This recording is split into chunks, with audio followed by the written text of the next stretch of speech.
Hello, everyone. Tonight, we will explore a silent god in your home, the cat. These tiny creatures not only capture human hearts with their cuteness, but also occasionally make you obey their rules. In today's video, I will reveal little known secrets about how we domesticate cats, from smart care tips to amusing reactions that will both surprise you and make you laugh. If you want to understand more about their soft domination, hit like and subscribe to the channel right from the start because you definitely don't want to miss any interesting details until the end of the video. And don't forget to leave a comment letting me know where you're watching from and what time it is for you. I'm really curious about how wide our cat-loving community is. From the very beginnings of agriculture, humans stepped into a life they believed they controlled, yet were completely manipulated by cats in their own way. When the first seeds were sown in the Fertile Crescent around 10,000 years ago, farmers not only produced food, they inadvertently created a buffet for mice. The overflowing granaries became a breeding paradise for rodents, and the crunching sounds echoed through the night as proof that the choice of a civilized path came with unforeseen consequences. But then, like a random solution provided by nature, the African wildcat, Felis sylvestris libica, entered human life.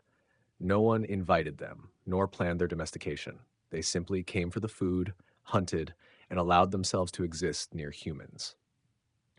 The strange thing is, while cats had no intention of helping, results still occurred. Fewer mice, less disease, and early farmers began to wonder about the presence of these tiny creatures.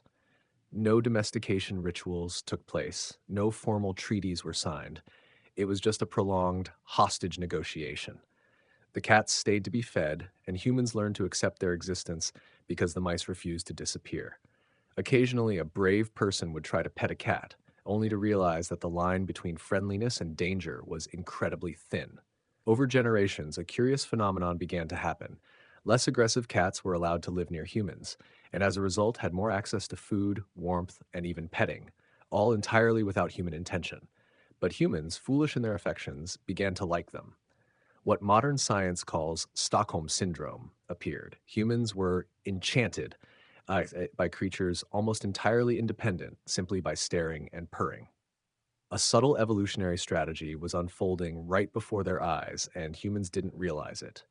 This evolution did not occur due to human training or attempts at control. Cats understood that if they simply appeared less aggressive, pretended to care about humans, or even ignored being petted, they would receive more free food, shelter, and almost absolute freedom. While humans thought they were domesticating cats, in reality, cats were the strategists, silently imposing the rhythm of life according to their own rules. From early farmers to ancient cities, cats began appearing everywhere. They wandered around granaries, hunted a few mice, and disappeared as if they had never existed. Humans, in the blindness of kindness and ignorance of animal behavior, left leftover food and gradually interpreted every glance or tail flick as affection. In reality, this was a form of psychological warfare. Humans believed they were in control, while cats were simply taking every opportunity to survive advantageously. As civilization progressed, the presence of cats became more apparent. In ancient Egypt, cats were worshipped as divine beings. Felis sylvestris libica, once wild predators, became honorary citizens in palaces, cared for, fed, and even adorned with jewelry. Killing a cat, even accidentally, was severely punished, demonstrating the influence and power cats had achieved. In fact, this reverence was not because cats changed, but because humans were enchanted by their appearance and the sophisticated strategy cats deployed. They retained their wild nature, solitary hunting, noisy mating, and complete independence. Yet, through patience, observation, and leveraging human resources, they established a symbiosis lasting millennia, a silent covenant, followed by both sides without words or documents. Over thousands of years, less aggressive, patient, and seemingly friendly cats reproduced more, creating the domestic cat lineage we know today, Felis catus. They did not become friendly because humans wanted them to, but because these cats understood the benefits of ignoring, enduring, and pretending to cooperate. Humans, meanwhile, mistook this survival strategy for affection, leading to the creation of rituals, imagery, and worship of cats in culture, from pottery paintings to mythology. Thus, the story of cat domestication was not a sudden moment or dramatic historical event. It was a silent, intelligent, and ironic evolutionary process. Humans adapted to a creature retaining 95% of its wild genes, while cats evolved to exploit human gullibility. This event demonstrates a profound truth. Domestication is essentially an unspoken consensus, a millennia long nonverbal agreement where strategy, observation, and patience are the keys to survival. Humans think they are the masters, but in reality, they are learning to live alongside a master of strategy and subtle emotion, a small, furry, purring creature, always manipulating the world around it in its own way. Looking at the history of ancient Egypt, it is easy to see that cats were not just pets. They were symbols of power, independence, and mystery that humans seemingly could not control. Archaeologists have discovered massive cat cemeteries where hundreds of thousands of cat mummies were carefully wrapped in linen and placed in individual tombs. A single site alone contained over 300,000 mummies, demonstrating the Egyptians' extreme obsession with this animal. It was not merely religion, but a cultural obsession where cats attained supreme power without effort or submission. They only needed to blink slowly, sit in the sun, and occasionally pretend to listen, and humans worshiped them. For the Egyptians, cats embodied something no other animal could achieve: complete independence. Dogs were loyal, cattle were useful, but cats were different. They did whatever they wanted and were still respected, even worshipped. This is the clearest demonstration of silent power, power not created by force, but through presence, beauty, and the ability to manipulate human emotions without direct communication. As the pyramids rose and pharaohs mummified pets, one thing was clear: cats had won. Over thousands of years, they went from mouse hunters to living gods, and that reputation has followed them to this day. Bastet, the lioness goddess transformed into a domestic cat, became the embodiment of gentleness, protection, and even the art of living. Originally, Bastet was a fierce war deity, ready to display strength and instill fear. But over centuries, her image shifted to gentleness, like a domestic cat, soft, protective, and mysterious. The Egyptians worshipped Bastet not only for divine power, but because she represented emotional control, balance, and beauty that humans could not create. Her temple at Bubastis became an ideal refuge for cats, where they could eat, sleep, ignore rituals, and purr like tiny machines of holiness. Pilgrims, sometimes traveling for days, brought offerings of gold, baskets of fish, and even mummified cats to Bastet. Killing a cat, even accidentally, meant a death sentence. The story of a Roman soldier who killed a cat in Alexandria and was punished by an angry crowd illustrates the power of this devotion. Cats became symbols of protection against snakes, scorpions, pests, safeguarding infants, and even, according to folklore, their cries could heal. From a modern perspective, this is a vivid example of sophisticated symbiosis, where power and independence are entrusted to small creatures humans believe they could control. Notably, the cat mummification industry developed into a complex economic system. Priests bred, cared for, and prepared cats for mummification, creating elaborate holy relics ranging from real mummies to straw-stuffed, feathered, or even eel-shaped imitations. This can be seen as the earliest example of a large-scale pet economy where religious devotion combined with commerce, generating profit and reinforcing cats' power in society. Cats still roamed freely in temples, ate offerings, occasionally borrowed jewelry from altars, but to humans, all such behavior was seen as divine. They achieved power effortlessly, and humans, enchanted, continued to serve them. Egyptian art also recorded the power of cats. Painters and sculptors depicted cats in perfect postures, smooth and gentle, sometimes wearing gold earrings, but never showing them in realistic moments like hunting or causing mischief. This was the first PR campaign in history, creating a divine, attractive, and unpredictable image of cats, so humans believed they were both mysterious and worthy of respect. Their sleek fur, slow blinking eyes, and indifferent behavior were their most powerful weapons, the power of beauty and inviolability. Thanks to Bastet and nationwide devotion, cats gradually transformed from useful rodent hunters into divine intermediaries, symbols of power and beauty. Their fame spread throughout Egypt, appearing in temples, tombs, jewelry, pottery, and even in daily life. They needed to do nothing but exist, and that existence was enough to create a civilization where divine power was entrusted to a small, independent creature that always maintained distance from humans. Moreover, the influence of cats extended beyond Egypt. Through trade and seafaring, cats traveled with humans to Greece, Phoenicia, and Rome, becoming unofficial furry diplomats. They were welcomed for pest control, but at the same time, the reputation and power they had acquired in Egypt followed them and spread across civilizations. No training, no domestication was required. Simply existing near humans, taking advantage of food and shelter, cats quietly conquered the world.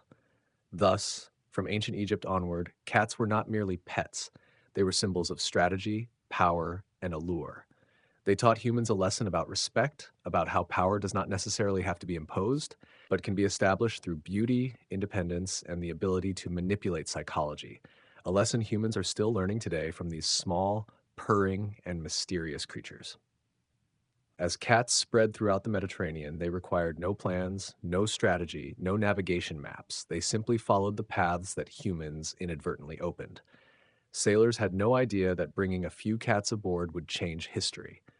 Cats began their work the moment they set paw on the ship, hunting mice, controlling pests, napping in the sun, and occasionally staring into dark corners of the hull as if assessing human imperfection.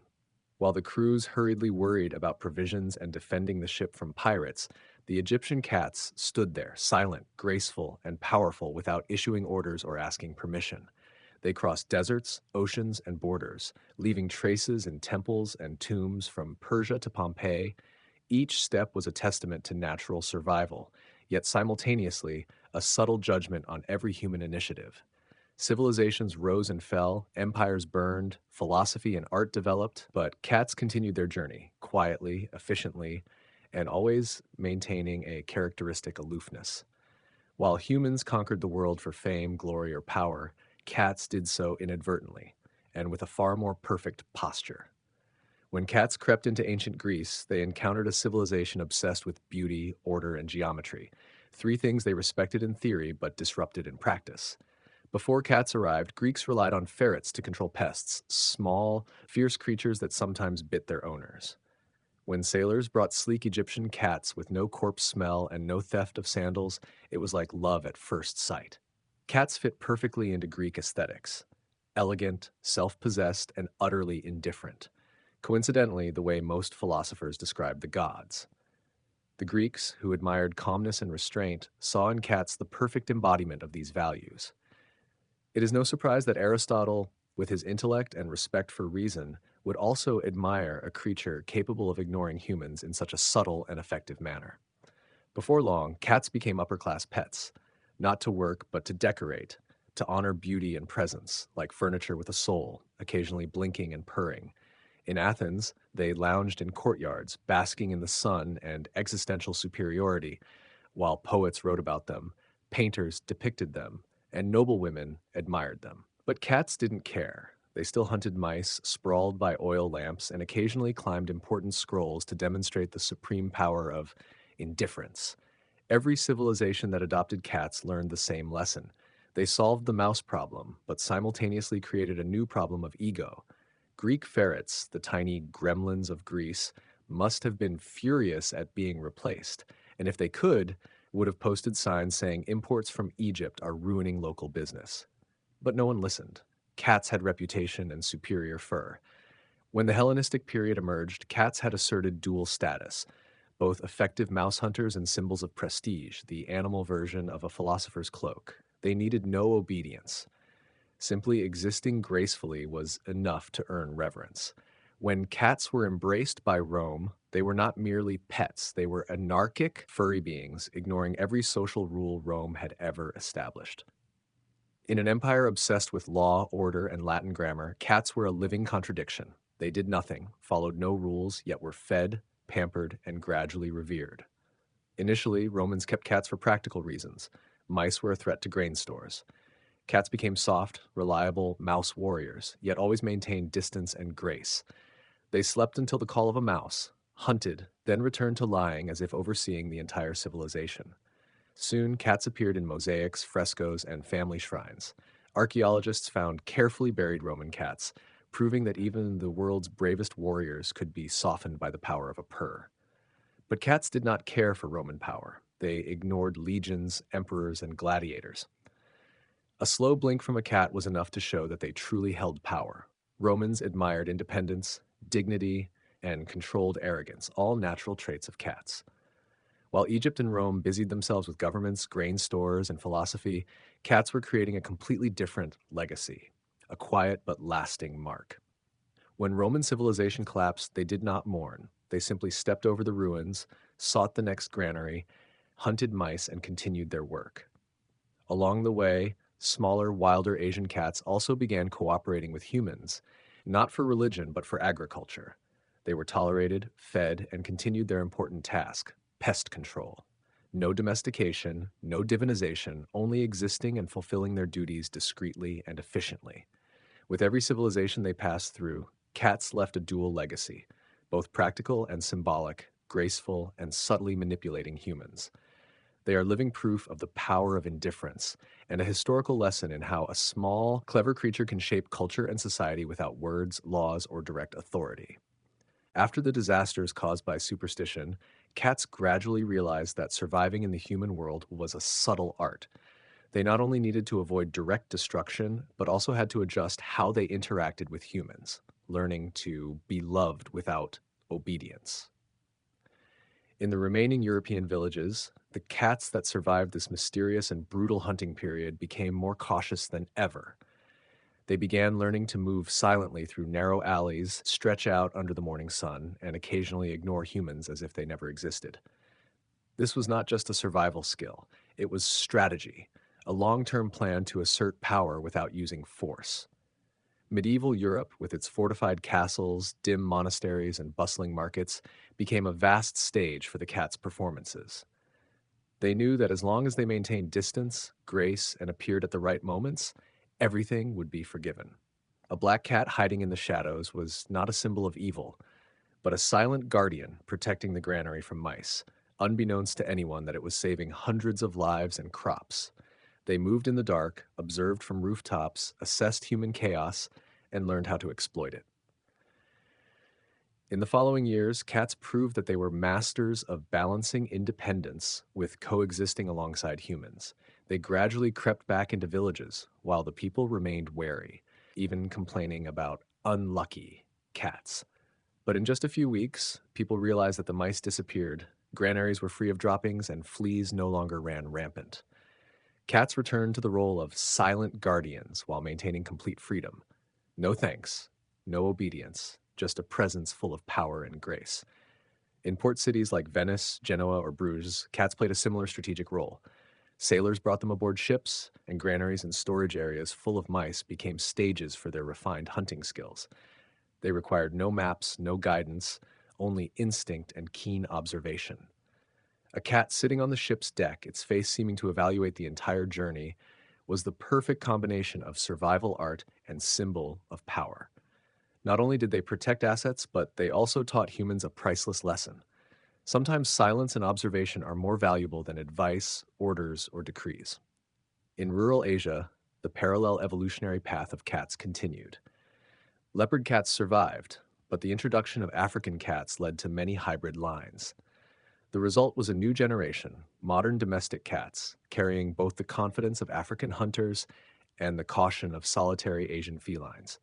They were confident yet clever, able to hide at the right moment and exploit opportunities when necessary. Farmers gradually learned to cooperate with them, placing food, creating shelters, and realizing that the presence of cats was a more valuable asset than any pest control strategy. In Europe, cats recovering from hunting periods also integrated with imported Egyptian breeds. This combination produced flexible cats possessing both hunting instincts and the ability to adapt to urban and rural environments. They became silent managers for granaries, castles, and churches, while also serving as powerful decorative creatures, present without demanding attention.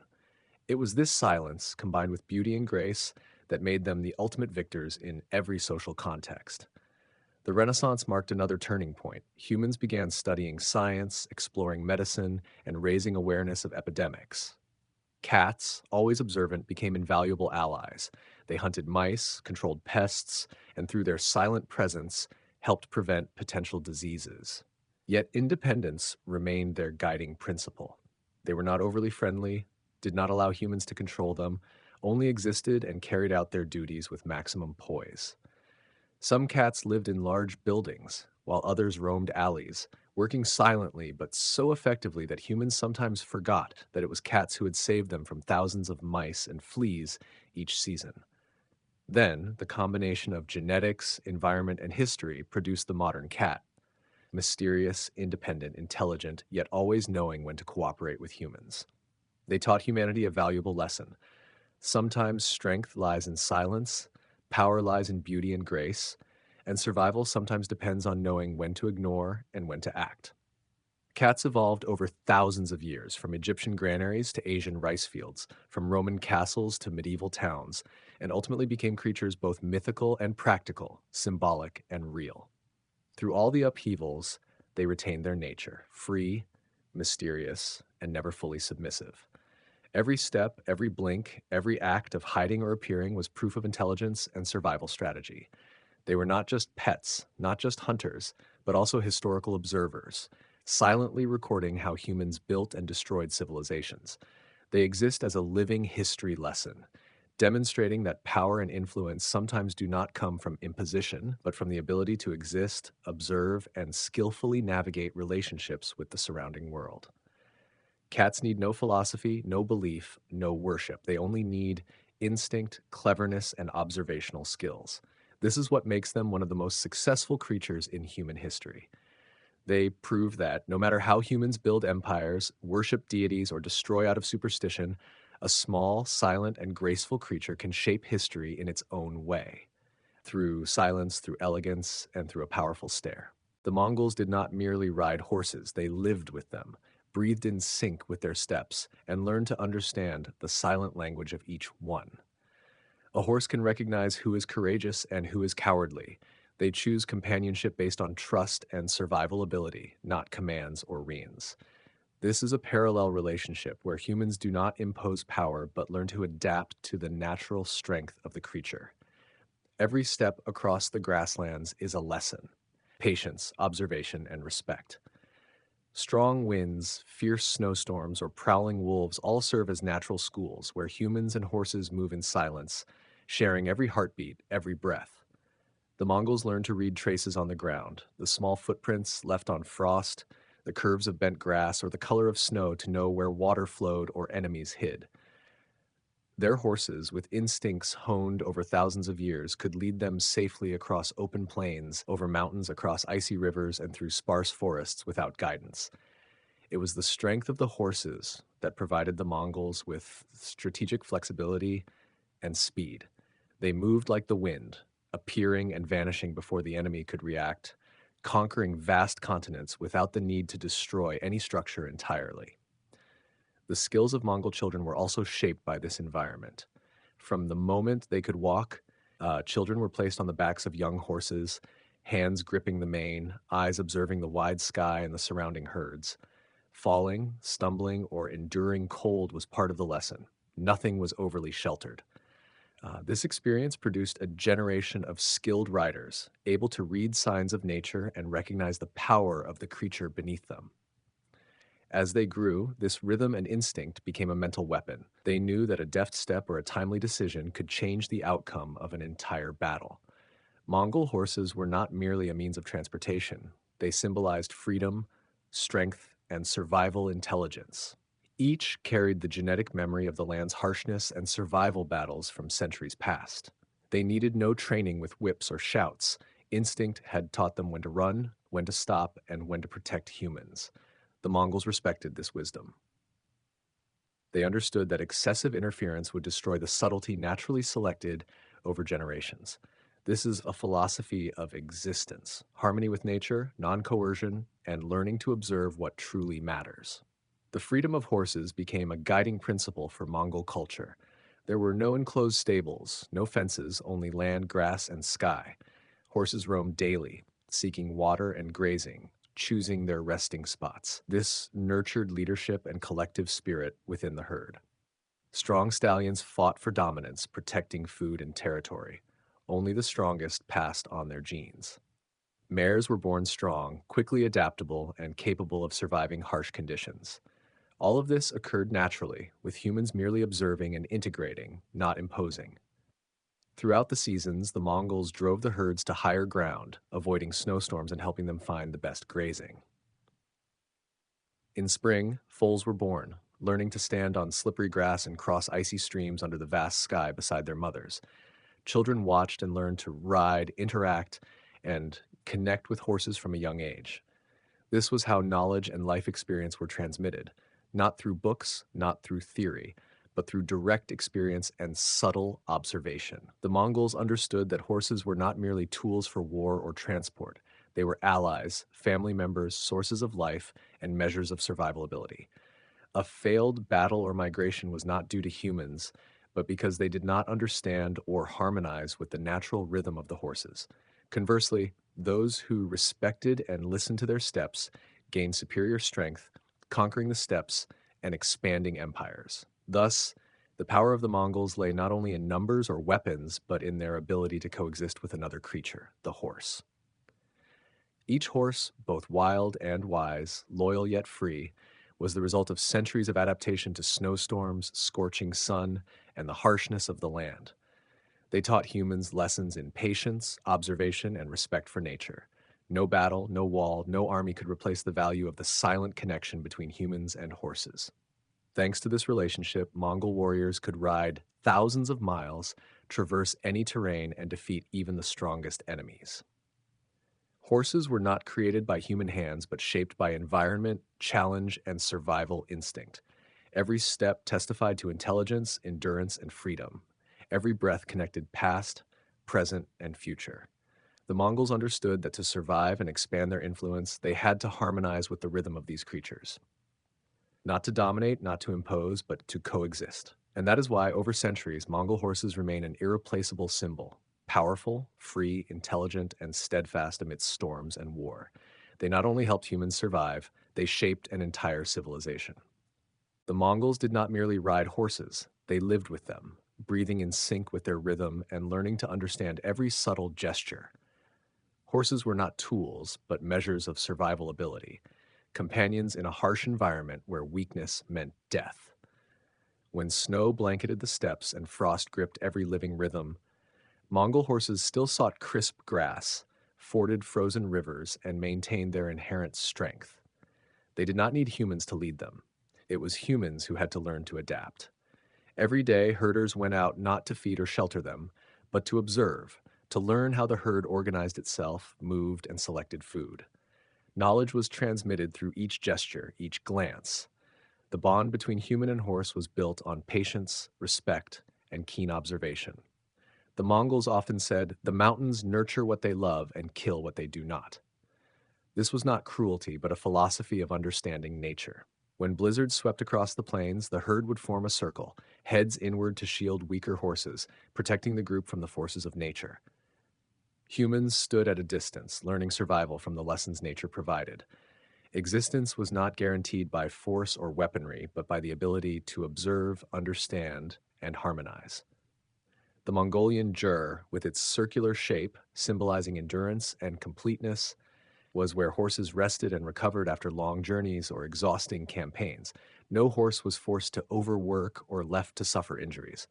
Warriors owned hundreds of horses, rotating them between rest and work, ensuring that no creature in the herd was exhausted. This was the most sophisticated system of animal logistics, where horses were not assets to flaunt, but vital partners. The land nourished them, snowstorms honed them, and humans honored them, altogether forming invincible strength. This relationship extended beyond mere material survival. In times of food scarcity, a warrior might draw blood from a horse's neck to drink, then tend the wound. Mare's milk, or arag, became a vital source of nutrition.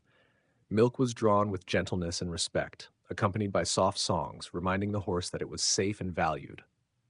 In summer, fermented kumis was prepared and served to guests as a symbol of hospitality, a ritual of harmony between humans, horses, and nature.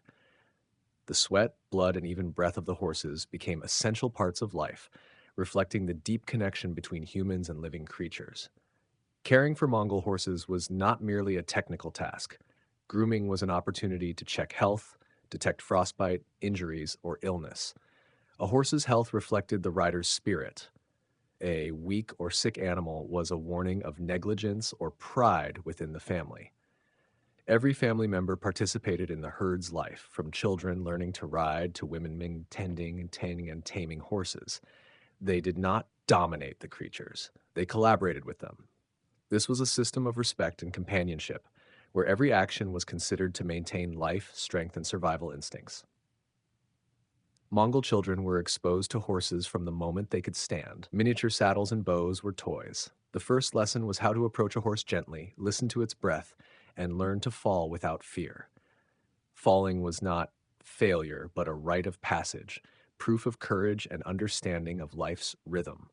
A child who fell and rose without tears was praised, for they understood that the bond with the horse was true strength. Herds moved with the caravan, carrying not only warriors but also tents, household items, and even children. At night, horses grazed while the family slept under the starry sky, protected by dogs and the whispering wind through horsehair ropes. There was no clear boundary between humans and horses. Both were members of the same ecosystem, breathing, moving, and existing together. The spirit of the horse was respected. Cherished animals were not killed after their owner passed, but released, as if still watching over those who had journeyed with them through wind and sunlight. Training Mongol horses was a conversation, not imposition. Herders spent days with a young horse, speaking softly, mimicking its movements, building trust and respect. When the relationship became evident in the animal's eyes, training began. Horses learned to respond to shifts in weight, breathing, and the slightest pressure, rather than relying on reins or whip. This subtle skill allowed them to react flexibly on the battlefield at keeping the warrior alive and completing the mission. Mongol horses were small, usually no taller than 13 hands, yet their strength and endurance exceeded any other breed. They could travel hundreds of kilometers a day, survive on minimal food, and cross rivers and hills with ease. A good horse could gallop for hours, then stop abruptly, turn, and continue sprinting without additional guidance. This was the result of centuries of adaptation to harsh lands, the shared rhythm of human and horse, and mutual respect between two different species united by the same survival instinct. The Mongols did not ride horses like other warriors around the world. They did not impose their will but cooperated, turning each gallop into a living symphony between human and animal. Horses did not merely obey commands, they sensed the rider's heartbeat, breath, and weight. In training, horseback archery was of utmost importance. Every arrow drawn was accompanied by silent cooperation, breaths synchronized between horse and rider. The horse learned to pause for a beat when the bow was drawn, to gallop when the arrow was released, accurately anticipating the rider's body movements. There was no violence, no coercion, only harmony owned through years and harsh experiences. Over time, horse and rider became a unified entity, to the point that many stories from enemies told of horses left on the battlefield, saddles stained with blood, eyes fierce, yet still finding their way back to camp, carrying remnants of their master. This loyalty was not forced, but the result of a spiritual bond and deep trust. When fully grown, Mongol horses were not just means of transportation, they were true warriors, bearing on their backs the strength and survival of an entire empire. During campaigns, each warrior often carried multiple horses, alternating them to ensure that no horse was exhausted. One galloped into battle while another grazed, rested, preparing for the next turn. This continuous rotation system created astonishing speed, far beyond what opponents imagined. Mongol horses were not a separate army. They were a living, flowing force, carrying the human fighting machine along with them. Animal care was always a top priority. After a long day, warriors removed saddles, dried sweat, checked hooves, and inspected every small sign of injury or fatigue. A cracked hoof could slow the entire unit. Thus, spare horses followed, carrying essential supplies, milk, meat, and weapons. At night, the herd was loosely tied in a circle around the camp, heads inward, ready to charge if danger approached. Even in silence, they acted as living alarms, powerful warning signals. In times of peace, the same principles were maintained. Horses were released to graze and run freely to restore strength and spirit. The Mongols believed that excessive control weakened the animal's spirit. Freedom was the best restorative. No horse was whipped out of anger. Discipline arose from trust, not punishment. A horse that trusted its rider would willingly face fire and blizzards alongside them. Horses also held sacred positions in spiritual rituals. Before long journeys or war, shamans would anoint horses with sacred smoke to protect them from evil spirits. When a horse fell on the battlefield, the rider whispered its name and left a tuft of hair as a token of gratitude. To die on horseback was an honor, but to let the animal die in vain was an unforgivable disgrace. After campaigns, horses were given milk and meat first, a silent acknowledgement of their contributions and survival. Peace was also a time of gratitude. Horses that had carried warriors or survived long journeys were released to roam the pastures they had once conquered. The Mongols understood a truth few civilizations grasped. An empire relied not only on humans, but also on the endurance and intelligence of horses. Every step, every breath was a calculation of survival. Riding, resting, recovering, and continuing. The cycle determined the survival of individuals and clans. When a horse grew exhausted, the rider would walk beside it, whispering encouragement to regain strength at its own pace. Compassion was not weakness, but survival wisdom. Experience was passed from generation to generation. By observing breath, posture, drooping ears, or a weary tail, the Mongols could detect illness or fatigue without a veterinarian. Remedies came from the earth: animal fat to reduce swelling, fermented milk to cure internal ailments, ash mixed with herbs to disinfect wounds. A horse that survived these treatments became reliable and strong, a seasoned warrior. After recovery, they were released onto vast pastures, allowing nature to heal, the wind to dry sweat, grass to soothe the stomach, and freedom to restore the spirit. A caged horse forgot how to live. Freedom was the cure. Mares were treated with special reverence. They nourished the family with milk, led migrations, and rebuilt the herd.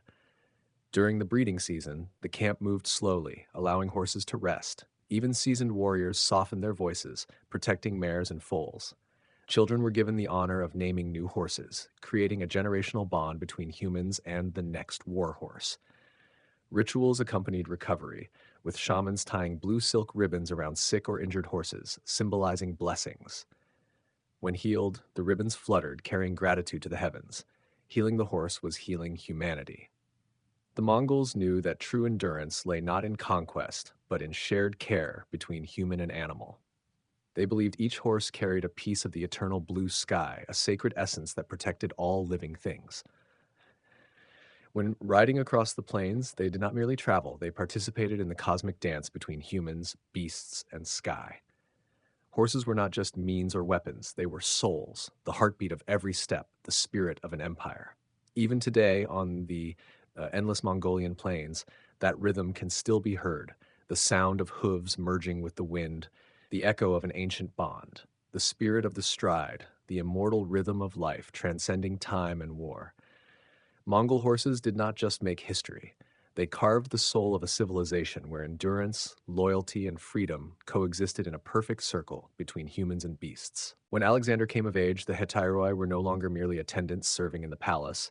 They had become the soul of the army, the heartbeat of a war machine that his father, Philip II, had forged from carefully selected youths. But to become a Hetairos was not just the result of loyalty or combat skill. It was a subtle combination of intelligence, courage, and a profound understanding of the rhythm of power. Each Hetairos knew how to read the king's eyes, voice, and gestures, knowing when to step forward and when to step back, when to remain silent, and when to dare to question. This not only created personal bonds, but also an inseparable political thread. In the eyes of these young allies, Alexander was no longer a distant king on his throne, but the center of a living universe where every decision had immediate consequences. On the battlefield, the relationship between him and the Hetairoi was constantly tested. They were not merely cavalry officers, they were companions, protectors not only of the king's life, but also of the honor and ambitions of Macedonia. When the cavalry charged, Alexander's eyes swept over the Hetairoi, and in that moment, All understood that failure was not just personal death, but the destruction of the reputation and status of the entire dynasty. Every day in camp, the Hetairoi continued their training. They rode for hours, practiced swordsmanship on cracked grasslands, and shot arrows from horseback, as Mongol warriors had done. But all of this was coupled with a more sophisticated education, political acumen. Alexander often invited them to participate in strategy discussions, seeking their opinions on troop deployment or how to handle disloyal allies. They learned to balance power and friendship, courage and restraint. A skilled Hetairos was someone who could control not only horses and weapons, but also the hearts of men. The bond between the king and the Hetairoi surpassed all other relationships. They ate together, slept together, shared the smoke of the campfire, and heard the sound of hooves echoing at dawn and dusk. On quiet nights, when the campfire flickered, Alexander would discuss upcoming campaigns with the Hetairoi or simply listen to their tales of youth. This closeness fostered a loyalty that required no coercion. They respected the king not out of fear, but out of a deep understanding that their lives and deaths were intertwined with his steps and strategies. On the battlefield, the Hetairoi truly became Alexander's right hand. When leading the cavalry, they not only directed the spear points, but also sensed the rhythm of the army, knowing when to press forward, when to hold position, and when to deceive the enemy. Each gallop was carefully calculated yet flexible, guided by experience and intuition. They learned from failure, from the deaths of comrades, and from unwavering faith in the king. The Hetairoi were not mercenaries. They were extensions of Alexander himself, warriors and advisors at once, fighting with both mind and heart. Not all Hetairoi survived to witness glory. Many youths were overchallenged, exhausted by pressure, or unable to meet the strict demands of palace and battlefield life. But those who succeeded stepped into the halo of history. They became Cletus, Hephaestion, Ptolemy, names remembered not only on the map of Macedonia, but also etched deeply into world legend. Each was a testament to the perfect combination of loyalty, intellect, and combat ability. Alexander understood that Hetairoi had to be complete warriors, but more than that, they had to be spiritual companions. When he ordered an attack, the Hetairoi did not hesitate. They understood that every action had to be accompanied by awareness of political consequences, with nobility of spirit and absolute devotion. In every battle, they fought not only for victory, but for honor, for the empire, and for their bond with the king. A Hetairos knew that protecting the king was not just a duty, but a legacy to be carried forward. The transformation from servant to companion was a journey both perilous and glorious. Alexander trained them not merely with words, but through action, crossing deserts together, traversing frozen rivers, overcoming adversaries, and surviving amidst death. Each successful Hetairos was proof of the power of Philip's system, from small pages to elite leaders. Friendship, loyalty, and cavalry mastery became the foundation for expanding the empire.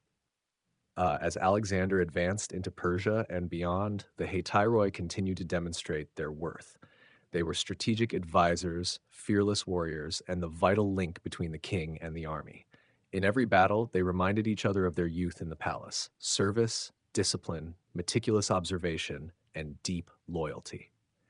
Every step across fields of fire echoed the days of serving the king, the laughter and tears, the heartbeats synchronized with the throne's rhythm. The Hetairoi lived and died with Alexander, not merely for power or reward, but for a profound belief that serving and accompanying through every hardship and glory was the way to leave an everlasting mark on history. They were not just cavalrymen, they were builders of an empire, warriors forged in both palace and battlefield.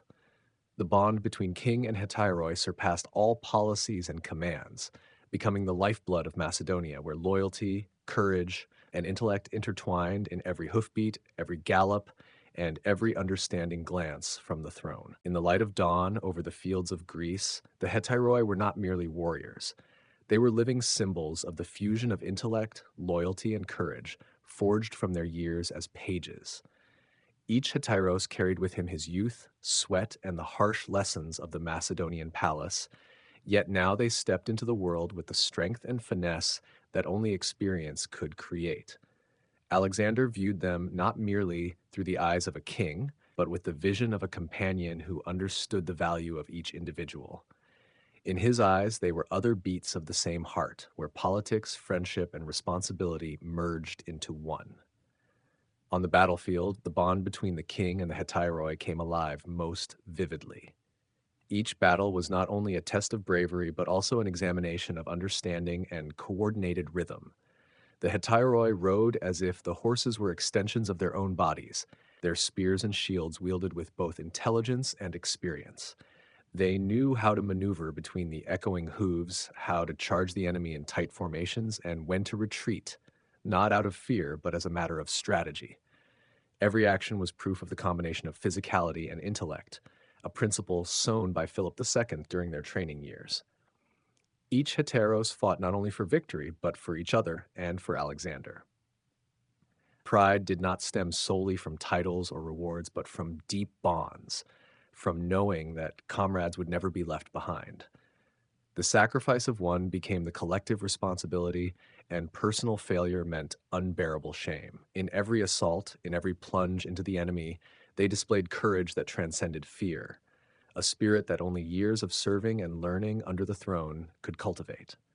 Alexander, having grown up with them, understood that the hetairoi were the heart of the Macedonian army. He led them not merely by orders, but through trust, encouraging them to develop strategic acuity, situational analysis, and a profound understanding of both allies and foes.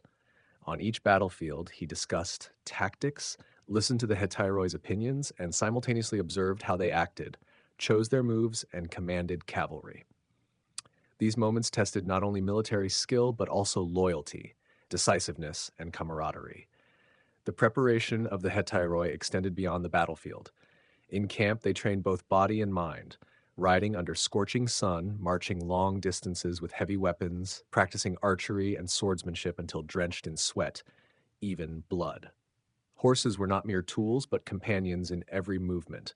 The bond between cavalrymen and horse mirrored that between king and hetairoi. Horses were trained to follow the rhythm of hooves, sense tension, and adapt to the pace of battle, while hetairoi learned to read the rhythm of the horse and utilize it as a weapon. This harmony created fluidity, strength, and precision in every engagement. Outstanding hetairoi were not only skilled horsemen or fighters, they were also thinkers on the battlefield. Alexander encouraged them to debate, analyze situations, and propose tactics, believing that true strength lay in the combination of mind and body. They were taught that victory was not merely territorial conquest, but the ability to determine fate, understand the political consequences of every action, and act with steadfast courage. Friendship, loyalty, and bonds formed in youth became crucial in decisive moments. Hetairoi, such as Hephaestion, Cletus, and Ptolemy, were not just comrades in arms, but souls who shared Alexander's joys, pains, and burdens of leadership. They saw the man behind the crown, understood his insecurities and ambitions, and this made their relationship steadfast. On the battlefield, this cohesion made the Macedonian army a unified, harmonious, and formidable force. After each battle, Alexander did not forget to commend both horses and hetairoi, acknowledging their bravery, intelligence, and loyalty. These moments further reinforced allegiance, but also reminded them that respect and honor came with responsibility. A hetairos knew that disobedience or betrayal was not just a personal fault, but a disruption of the entire structure of power and trust that the king had placed in them. Loyalty became an unending trial, a virtue tested by time, blood, and experience. The hetairoi became living symbols of Macedonia, combat strength, strategic intellect, and friendship intertwined with absolute loyalty. They were not merely protectors of the king, but builders of the empire. From palace pages through sweat, blood, and battlefield trials, they matured into immortal warriors of legend, companions who shaped Alexander's destiny and elevated Macedonia to the height of power. The relationship between the king and the hetairoi was not simply hierarchical. It was a spiritual bond forged through youth, combat, victory, and loss. In fierce battles, the hetairoi did not only defend the throne, but also shared the soul and fate of the king. They became living embodiments of strategy, courage, and the Macedonian spirit, reminding all that an empire was built not only through victories, but through the deep bonds among those who lived, learned, and fought together. The banquet in the Macedonian palace was not a moment of rest, but a stage where power and emotion intertwined. Alexander, with eyes that seemed to pierce the soul, not only observed every action, but remembered every gesture, every word. The Hetairoi sat around the table, not merely to eat, but to demonstrate their courage, loyalty, and wisdom. Every glance, every smile, every toast carried political weight. Even the act of pouring wine for the king was an opportunity to show humility and finesse. A clumsy hetairos could be judged, a misplaced word could be remembered forever. But a subtle action, a deft maneuver at court, could strengthen one's position and create long-lasting influence. Alexander's presence was like a silent flame, both warming and burning. His companions understood that the king's favor was both a gift and a test. They learned to balance power and friendship like loyalty and ambition. When Alexander spoke, everything seemed to pause. Tales of the battlefield, advice on strategy, and reflections on politics were listened to with absolute attention. A hetairos was not only a warrior, but also an intellectual companion, an advisor capable of analyzing the kingdom's fate, and a friend who shared the burdens of the throne. On the battlefield, this bond became more apparent than ever. The Hetairoi did not merely ride horses, they became the heartbeat of Macedonia's war machine. When Alexander attacked, they charged the enemy like a storm, a solid and flexible wedge breaking through Persian defenses. A Hetairos knew that every step, every knee pressed into the horse's flank, every spear thrust could change the fate of comrades, even determine the king's life. In these moments, war became art, and they were living artists on horseback, sketching lines of victory with courage and skill. Yet standing near Alexander brought not only glory but also danger. Jealousy and suspicion arose not only among the Hetairoi but also among generals and nobles. Those overly confident or careless could become targets of the king's wrath, as with Clytus the Black, who had saved Alexander's life but was later killed by the king in a drunken rage. Alexander, great yet unpredictable, both granted power and tested loyalty. The Hetairoi had to learn to read thoughts, anticipate emotions, and act with utmost caution. Bold words and bravery on the battlefield had to be paired with wisdom in the court. This tension also highlighted the relationship between Alexander and Hephaestion, his most faithful companion. When Hephaestion died, the king's grief was like a storm, prompting him to order mourning across the empire, execute those involved, and honor his friend with sacred rituals. This event reminded the Hetairoi that affection with the king was both a glory and an immense burden.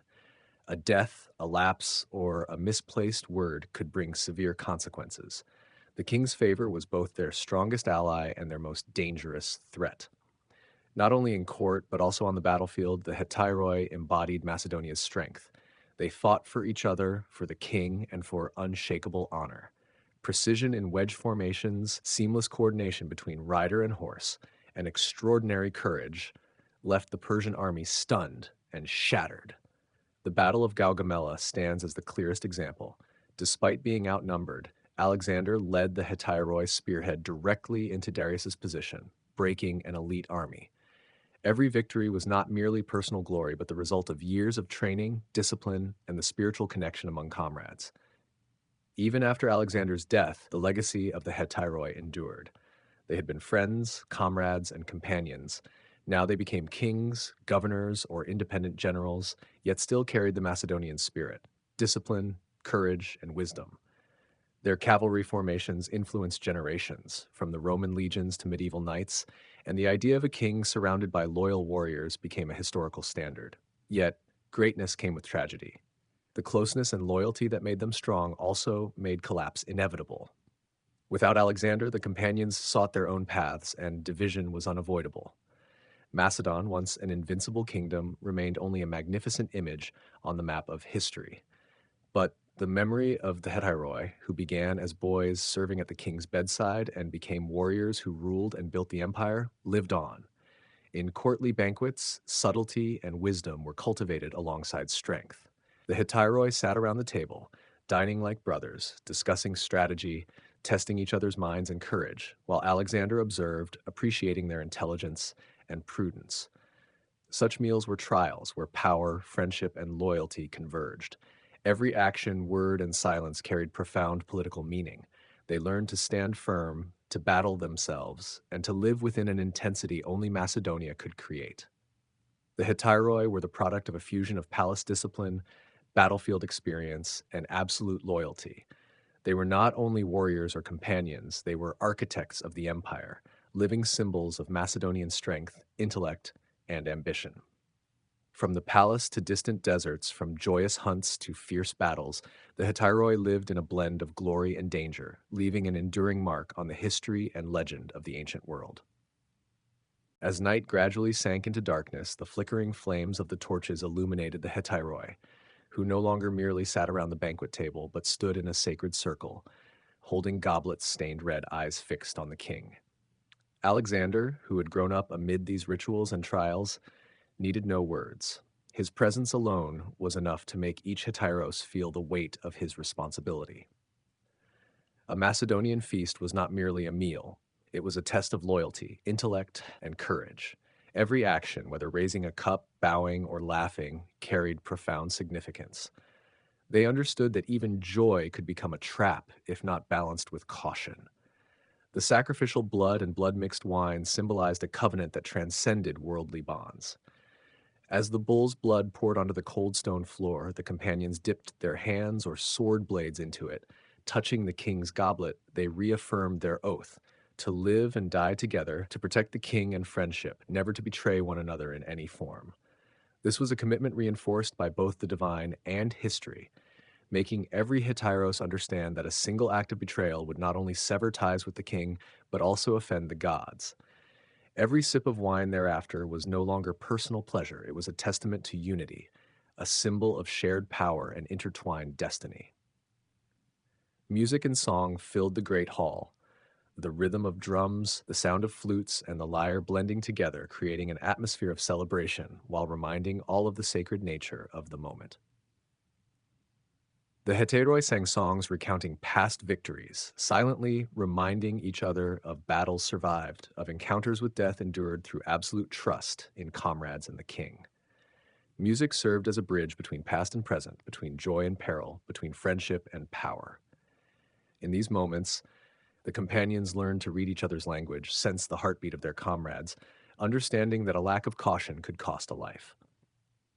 At the banquet table, alongside goblets and the scent of roasted meat, subtle political maneuvers continuously unfolded. A raised eyebrow, a congratulatory remark, or a jest could spark conflict or strengthen one's position. Alexander observed, evaluated, and shaped power with his keen eyes. A successful Hetairos was one who was brave on the battlefield and skillful in the court. In this atmosphere, loyalty was no longer an abstract value, it was a survival skill, a combination of intelligence, patience, and courage. Before major battles, the ritual of blood-mixed wine became an indispensable standard. At Gaugamela, before confronting the vast Persian army, Alexander and the Hetairoi performed the same rite, sacrificial blood mixed into wine, each companion touching the cup, eyes fixed on the king. In that moment, there was no distinction between king and soldier. Every Hetairos was part of a unified force. The oath, sealed by the divine and blood, reminded them that any betrayal would be punished by death or defeat, not only on the battlefield, but also spiritually. The Hetairoi had learned to combine courage with intellect. When Alexander ordered an attack, they did not act blindly. They observed, anticipated the king's intent, coordinated formations, and moved in harmony like a living machine. Their victories were not only the result of physical strength, but also the fruit of discipline, loyalty, and teamwork. They had marched through scorching deserts, crossed icy rivers, faced armies 10 times their number, yet through deep unity and sacred oaths, they overcame every challenge. Within the palace, the Hetairoi were more than warriors. They were advisors, companions, and interpreters of the king's mind. They debated strategy, philosophy, and politics with Alexander. Intelligence, perceptiveness, and a sense of responsibility were honed no less than combat skills. Every feast, every ritual, every battle reinforced the spiritual bond, making them both family and a war machine. Yet intimacy also carried tragedy. Jealousy, suspicion, and ambition always lurked. Some Hetairoi became victims of Alexander's anger or doubt, others were tested by pride. Still, they accepted the risks, knowing that friendship and loyalty to the king were the only paths to glory and survival. Even amid tragedy, the Hetairoi upheld the Macedonian spirit, courage, wisdom, and unity bound by destiny. When the last torches faded, the Hetairoi withdrew from the banquet table, but did not sever the sacred bond. The sacrificial blood, wine, and oaths continued to burn within them, reminding them that they were not separate individuals, but part of a unified force, living and dying for one another, for the king, and for the glory of Macedonia. Music, wine, ritual, and battlefield merged into an unending chain of camaraderie, strength, and power. In Alexander's world, the Hetairoi were not merely companions, they were living symbols of the Macedonian spirit. Every cup of wine, every oath, every battle contributed to their immortal legend. They began as boys serving at the king's bedside and ended as comrades daring to face gods and death, elevating Macedonia from a small kingdom into an empire conquering all of Asia. Through wine, blood, and oath, they proved that loyalty was not merely a virtue, but strength, history, and eternity. As the torches in the Great Hall burned down, their flickering light cast upon faces weary yet radiant, Alexander still sat among his companions, like the living center of the entire force. The space became so intimate that it seemed there was no distance between king and soldier. Every laugh, every gesture of raising a cup, every note of flute and drum echoed like a shared heartbeat, linking everyone in a single flow of loyalty and brotherhood. At this moment, music was not merely entertainment, but a bridge between past, present, and future, between the living and the fallen heroes. Each song, each ballad reminded them that glory was both fragile and sacred, and that death, whether accidental or inflicted by man, always lurked just behind them. Songs praised victories, mocked the cowardly, and reminded all of the cost of courage. A well-placed verse could elevate a warrior to immortality in the minds of his comrades or cast him into the abyss of shame. Macedonian musicians, often veterans who had fought together, sang while keeping rhythm, sustaining the army's fervor. They preserved collective memory, rhythms, and lyrics that conveyed pride, while warning of dangers, cowardice, or betrayal that could undermine a Hetairos' loyalty. Alexander understood this and used music as a subtle tool of governance to boost morale, strengthen bonds, and simultaneously instill caution. As the night deepened, the feast grew increasingly intense. Goblets were raised, sword blades glinted in the torchlight, and feet stamped to the rhythm of music. Music, light, wine, and sacrificial blood merged into a passionate yet disciplined dance, where every Heteros felt that they existed not just for themselves, but for each other, for the king, and for Macedonia. In every laugh, cheer, or clap, they affirmed the power of loyalty. This fervor was not meaningless. It was how they confronted death, challenged fate, and reaffirmed their commitment. Alexander often chose moments of silence amid the frenzy to speak, not as a king giving orders, but as a companion. He reminded them of their homeland, of victories achieved, and of the values they fought to protect. His words resonated warmly and deeply, fueling the fire in the hearts of his companions. These words not only inspired, but reinforced discipline, reminding them that Macedonia's strength relied not only on weapons or tactics, but also on spiritual unity. Next came the ritual of offering wine to the gods. Zeus, Heracles, Nike, and other war deities were invited to witness the sacred commitment. Every raised cup, every oath, every gesture touching the sacrificial blood emphasized that the Hetairoi not only served the king, but lived according to divine law. Blood and wine merged, symbolizing life, peril, and shared destiny.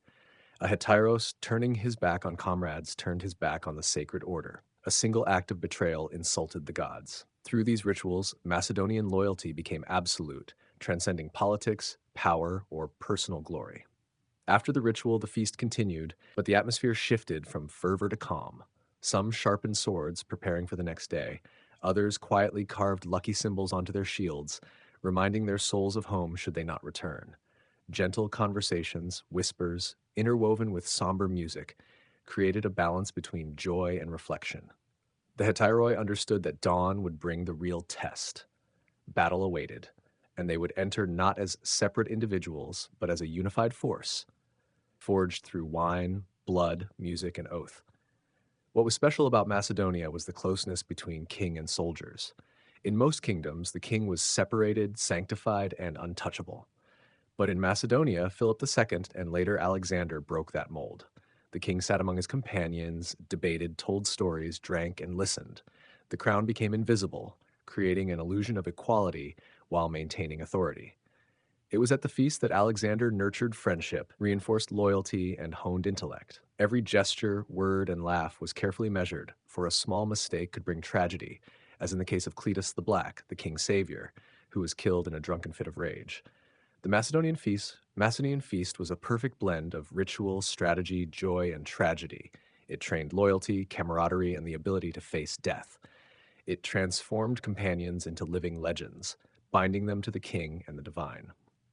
No Macedonian feast ended without danger, yet it was precisely this danger that made every moment sacred.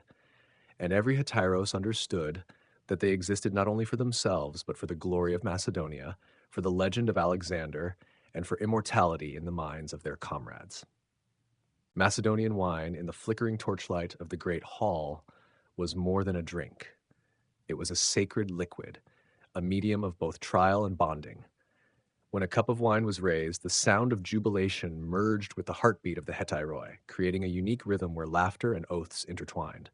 Yet beneath the veneer of joy, the wine also stripped away diplomatic masks. The brave became arrogant, the loyal became bold, and even Alexander, with his absolute authority, became human, susceptible to emotions. Fury and passion became uncontrollable, making each feast a challenge not only of spirit, but of life itself. Philip II had understood this long ago. He encouraged open debate, believing that the honesty born of wine would reveal a man's true nature. But that honesty, when unchecked, had once cost him blood and suffering. On one occasion, in a drunken state, he lost an eye. On another, the throne nearly toppled. Macedonia's history bears many scars, not from battlefields, but from banquet tables. And through these experiences, he learned that only among true men could words cut as deeply as swords, and only among the bravest could brotherhood be tested and affirmed. Alexander inherited this belief in friendship, but with the vast scope of an empire, the feast became more complex. Tensions among courtiers, jealousy between old friends and newly favored ones, and resistance from conservative veterans made every cup of wine a test of loyalty. Wine flowed freely, but suspicion surged alongside it. On the fateful night when Cletus the Black, who had once saved Alexander's life, challenged him too bluntly, everything erupted. Alexander, enraged, struck Cletus down with a spear, turning the great hall, once filled with laughter, into silence. Blood mingled with wine on the floor, reminding the heteroi that even brotherhood had limits, especially under power and pride. Yet the feasting continued. To stop meant admitting weakness, breaking the Macedonian rhythm of facing danger and death. They drank, raised cups, sang, embracing the paradox. Wine both healed and destroyed, tested and bonded. This was the art of Macedonian life. They knew the cost of honesty and brotherhood was blood, yet they were willing to pay it. And in that moment, courage became sacred. After the storms, whether quarrels or tragedies, the Macedonians found a way to reconcile. No confession, no grand apology was needed. Only silence, cups of wine, and understanding. They remained comrades, and brotherhood was stronger than any words. The ability to heal by staying, by drinking together, was what made their strength enduring. Hetero unity did not come from ideal harmony, but from surviving conflict and maintaining bonds, despite clashes, wounds, or death. Every argument, every wound, every death was a lesson that they existed not only for themselves, but for one another, for Macedonia, and for the empire's future. In reconciliatory feasts, ritual took on deeper meaning. Alexander poured wine as an offering to the gods, not to seek victory, but to ask for forgiveness and reinforce unity. Laughter became gentle. Music shifted from lively rhythms to solemn hymns, songs recalling rivers carrying blood and wine, commemorating fallen brothers. The hall, once a place of power struggle, became a sanctuary where heteroi realized they were not divine, but human, bound by fragility and commitment. When cups were emptied and torches extinguished, a sacred order was restored. The Macedonians recognized that loyalty and strength only mattered when tested, but reconciliation ensured their survival. They drank not to forget, but to remember, reminding themselves that no matter how far they traveled, no matter how much blood was spilled, brotherhood endured. Wine had broken them, yet it also healed them, time and again, long after the Macedonian Empire fell. The heteroi once became kings of their own realms, yet the memory of feasts, oaths, and bonds lived on. That legacy spread across Egypt, Persia, and Asia, Laughter, vows, spilled blood, and songs from Pella to Babylon lingered, forming the heartbeat of Macedonian identity. In Alexandria, rituals were reenacted to honor Alexander, blending Greek customs with Egyptian grandeur. In Susia and Antioch, Macedonian generals who became kings imitated the ancient symposia, sitting among commanders, pouring wine to Zeus and Heracles, recounting the days they feasted with the young man who conquered the world. The rituals became legendary, both nostalgic and political, testifying to the power of brotherhood. Alexander's feasts were not merely meals, they were rituals, tests, means of asserting legitimacy, and reminders of both power and comradeship. When kings succeeding Alexander continued the feasts, the meaning changed. Intimacy faded, giving way to politics and the display of power, yet the memory of simple unity, of heteroi sitting shoulder to shoulder with armor piled at their feet, persisted in legend. Poets and historians still wrote of those nights. Alexander and his companions sitting together, raising cups, singing, swearing oaths, and facing destiny. An ordinary king, a band of steadfast brothers, together transforming a feast into the eternal heartbeat of loyalty and brotherhood. That spirit, preserved in wine and memory, is a legacy not measured by gold or thrones. It is the essence of Macedonia, where each cup of wine was not merely a drink, but an oath, a lesson, a legend, and the undying pulse of a people.